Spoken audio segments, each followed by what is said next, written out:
आप देख रहे हैं डार्क फाइल्स। तो चलिए बढ़ते हैं आज की इस कहानी की ओर।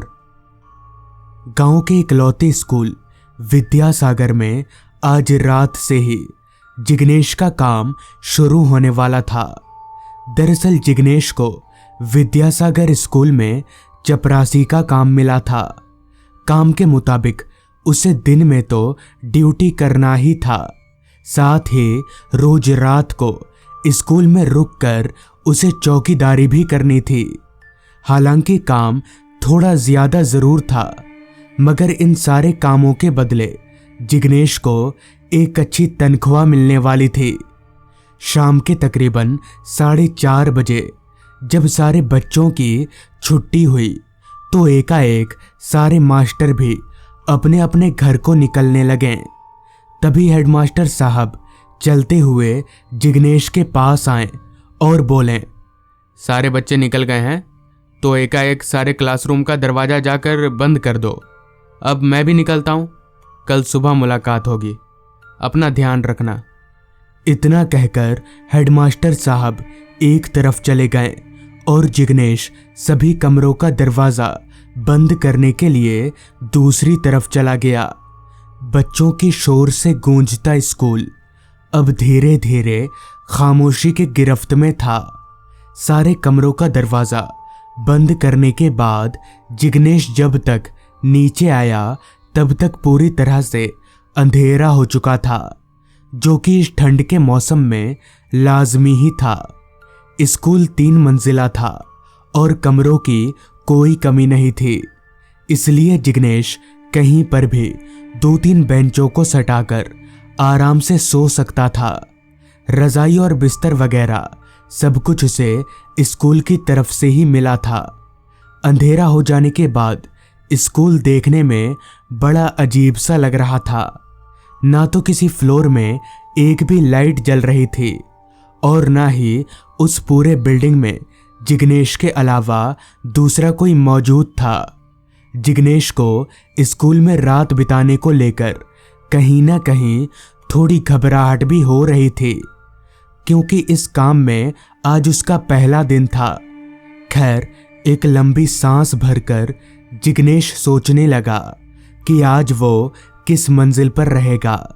ग्राउंड फ्लोर के सभी कमरों में ताला लगा हुआ था, क्योंकि वो सारे कमरे सामानों से भरे पड़े थे। इसलिए अब जिग्नेश या तो दूसरे फ्लोर में रुक सकता था या फिर तीसरे फ्लोर में। बहुत सोचने के बाद जिग्नेश ने दूसरी मंजिल पर रात कटाने का फैसला किया और मन में ये ठानते ही वो सीढ़ियां चढ़कर दूसरी मंजिल पर जाने लगा। जिग्नेश अभी सीढ़ियां चढ़ ही रहा था कि तभी उसे ऐसा महसूस होने लगा जैसे कोई उसके साथ साथ सीढ़ियां चढ़ रहा हो, क्योंकि जिग्नेश अपने कदमों के साथ साथ किसी और के कदमों की आवाज भी साफ तौर पर सुन पा रहा था। उसने तुरंत अपनी टॉर्च की लाइट चारों तरफ घुमाई, मगर टॉर्च की रोशनी में टूटी फूटी पुरानी सीढ़ियों को छोड़कर बाकी कुछ जिग्नेश को नहीं दिखा। जिग्नेश को लगा ये उसके मन का वहम होगा, मगर जब जिग्नेश सीढ़ियां चढ़कर दूसरी मंजिल पर रुका तब भी वो सीढ़ियां चढ़ने की आवाज आती रही और आवाज सुनकर जिग्नेश ने यह साफ तौर पर महसूस किया कि वो सीढ़ी चढ़ने की आवाज धीरे धीरे तीसरी मंजिल पर जाकर खत्म हो गई। पहले पहले तो जिग्नेश काफी डर सा गया, मगर फिर उसने सोचा शायद उसी के कदमों की आवाज पूरे फ्लोर में गूंज रही होगी और ये सिर्फ उसका एक वहम मात्र है। बाकी अगर कोई होता तो दिखता जरूर। यही सब सोचते सोचते जिग्नेश एक क्लासरूम का दरवाज़ा खोलकर अंदर चला गया और अंदर जाकर दरवाज़ा बंद करके बैठ गया। रात और ठंड दोनों ही धीरे धीरे घनी होती जा रही थी। कुछ घंटों के बाद जिग्नेश ने घर से लाया हुआ खाना खाया और खाना पीना हो जाने के बाद सोने की तैयारी करने लगा। उसने क्लासरूम के 3 बेंचों को आपस में जोड़ा और अपना बिस्तर लगाकर उसी पर लेट गया। लेट तो वो गया था, मगर नींद शायद जिग्नेश की आंखों से कोसों दूर थी। बिस्तर पर लेटे लेटे जिग्नेश अभी सोने की कोशिश कर ही रहा था कि तभी उसके कानों में एक तेज आवाज आई, जैसे किसी ने जिग्नेश के ठीक ऊपर वाले क्लासरूम में बेंच सरकाया हो। हालांकि ये आवाजें दिन के शोर शराबे में उतनी तेजी से नहीं सुनाई देती, मगर रात की उस गहरी खामोशी में वो आवाज ऐसे सुनाई पड़ रही थी जैसे कान के पास से ही आ रही हो। पहले तो जिग्नेश ने सोचा जरूर कोई चूहा वगैरह होगा, मगर फिर उसे ख्याल आया कि कोई चूहा बेंच तो नहीं सरका सकता। हालांकि उसकी हिम्मत जवाब दे रही थी, मगर फिर भी हिम्मत जुटाकर उसने तीसरी मंजिल पर जाने के लिए खुद को तैयार कर ही लिया और टॉर्च उठाकर तीसरी मंजिल की तरफ चलता बना। सीढ़ियां चढ़कर जिग्नेश जैसे ही तीसरी मंजिल पर पैर रखा तो उसके शरीर के रोंगटे एकदम से फूलने लगे और उसे बहुत तेज ठंड लगने लगी। अब ऐसा क्यों हो रहा था, जिग्नेश को कोई आइडिया नहीं था। उसे तो ऐसा ही लग रहा था कि शायद यहाँ इस तीसरी मंजिल पर ठंड ज्यादा है, लिहाजा वो आगे बढ़ने लगा। चलते चलते वो हर एक क्लासरूम के दरवाजे पर टॉर्च मार मार कर देख रहा था कि कहीं किसी कमरे का दरवाजा खुला हुआ तो नहीं है।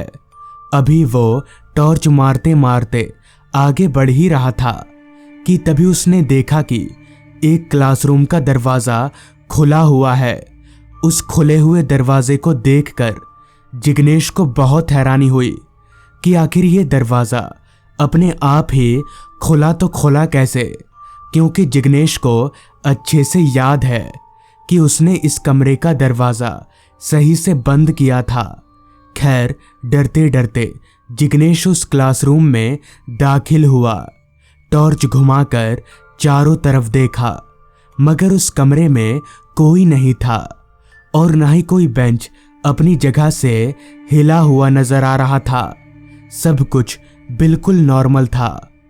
पूरा कमरा जांच लेने के बाद भी जब जिग्नेश को कोई अजीब चीज नहीं दिखी तो वो कमरे से बाहर निकला और दरवाजा लॉक करके वापस दूसरी मंजिल पर जाने के लिए सीढ़ियों की तरफ जाने लगा।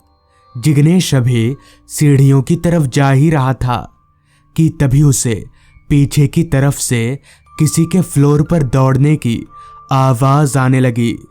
आवाज सुनकर जिग्नेश चौंकते हुए एकदम से पीछे मुड़ा, मगर पीछे कोई नहीं था।